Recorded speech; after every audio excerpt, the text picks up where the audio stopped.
नमस्कार, आप देख रहे हैं सत्ता की परख। कांग्रेस अब जाति जनगणना और सामाजिक न्याय के मुद्दे को धार देने के लिए कमर कस ली है। कांग्रेस यूपी में चल रहे अभियान को अब देशव्यापी बनाएगी। पार्टी के शीर्ष नेतृत्व का मानना है कि जाति जनगणना का लोकसभा चुनाव के दौरान यूपी में व्यापक असर रहा, ऐसे में इसे अब अन्य राज्यों में भी लागू किया जाएगा। इसके साथ ही कांग्रेस ने इस साल 3 राज्यों हरियाणा, महाराष्ट्र और झारखंड में चुनाव को लेकर अपनी रणनीति पर मंथन किया। साथ ही हिंडनबर्ग रिपोर्ट के मद्देनजर सेबी और अडानी को लेकर देश में पुरजोर विरोध कर सरकार पर उनके खिलाफ कड़ी कार्रवाई के लिए दबाव बनाने की रणनीति तय की। कांग्रेस अध्यक्ष मल्लिकार्जुन खड़गे के नेतृत्व में हुई एक अहम बैठक में सभी राज्यों के प्रदेश अध्यक्ष, पार्टी के सभी महासचिव और प्रभारियों ने हिस्सा लिया। इस मौके पर कांग्रेस नेता राहुल गांधी भी मौजूद थे।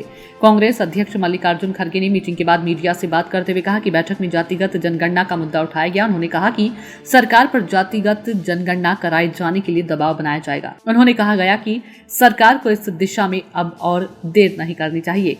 खड़गे ने यह भी कहा कि बेरोजगारी, बेलगाम महंगाई और घरेलू बचत में कमी पर भी बैठक में चर्चा हुई। कुछ नेताओं ने जहां एमएसपी के लिए कानूनी गारंटी की मांग का मुद्दा उठाया, तो वहीं चर्चा में अग्निपथ योजना का जिक्र भी आया। बैठक में कहा गया कि पार्टी को अग्निवीर योजना को रद्द किए जाने की मांग लगातार उठाते रहना चाहिए। 3 राज्यों हरियाणा, महाराष्ट्र और झारखंड में चुनाव में इंडिया गठबंधन को सभी राज्यों में कांग्रेस को न सिर्फ अपने बेहतर प्रदर्शन की उम्मीद है, बल्कि उसका मानना है कि तीनों ही जगह इंडिया बेहतर प्रदर्शन करेगा। हरियाणा और महाराष्ट्र में कांग्रेस इंडिया की सरकार की वापसी मान रही है। झारखंड में भी उसे उम्मीद है कि उसकी गठबंधन का प्रदर्शन अच्छा रहेगा। इनके अलावा जम्मू कश्मीर में भी चुनाव हो सकते हैं, इसकी भी तैयारियों की समीक्षा की गई। कांग्रेस की बैठक में सुप्रीम कोर्ट के फैसले का लाभ उठाने के साथ साथ अनुसूचित जाति और जनजाति में क्रीमी लेयर के मुद्दे को भी जोर शोर से उठाने की योजना बना रही है।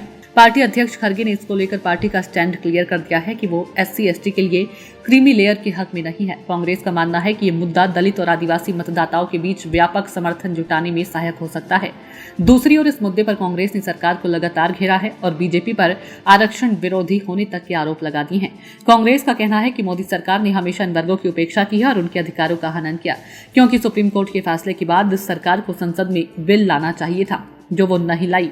कांग्रेस अध्यक्ष मल्लिकार्जुन खड़गे ने यह भी कहा कि किसी को क्रीमी लेयर के फैसले को मान्यता नहीं देनी चाहिए। जब तक छुआछूत है तब तक आरक्षण रहना ही चाहिए। पार्टी इस बैठक में इन वर्गों के लिए क्या नीतियां बनाई जाए और कैसे उन्हें बेहतर तरीके से पेश किया जाए, इस पर भी गहन विचार विमर्श करेगी। कांग्रेस के अंदरूनी सूत्रों के अनुसार पार्टी का शीर्ष नेतृत्व ने माना है कि सियासी तौर पर जाति जनगणना का मुद्दे का यूपी में व्यापक असर रहा। इससे लोकसभा चुनाव में वोट बैंक को एकजुट करने में सफलता मिली। ऐसे में इस मुद्दे को धार देकर पूरे देश में अभियान चलाया जाएगा।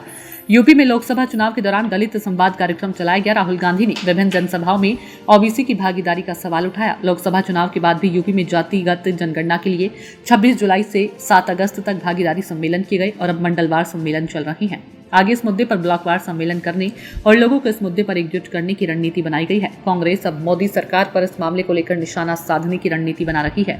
हालांकि बीते दिनों ही प्रधानमंत्री मोदी ने आंतरिक तौर पर साफ कर दिया है कि वो क्रीमी लेयर वाले सुप्रीम कोर्ट के फैसले को नहीं लागू करेगी। सियासी जानकारों का कहना है कि कांग्रेस बीजेपी और नरेंद्र मोदी को घेरने का कोई भी मौका छोड़ने के पक्ष में नहीं है। 4 राज्यों के विधानसभा चुनाव जैसे जैसे नजदीक आएंगे, वैसे ही जातिगत जनगणना और क्रीमी लेयर का मुद्दा कांग्रेस पूरे जोर शोर से उठाएगी।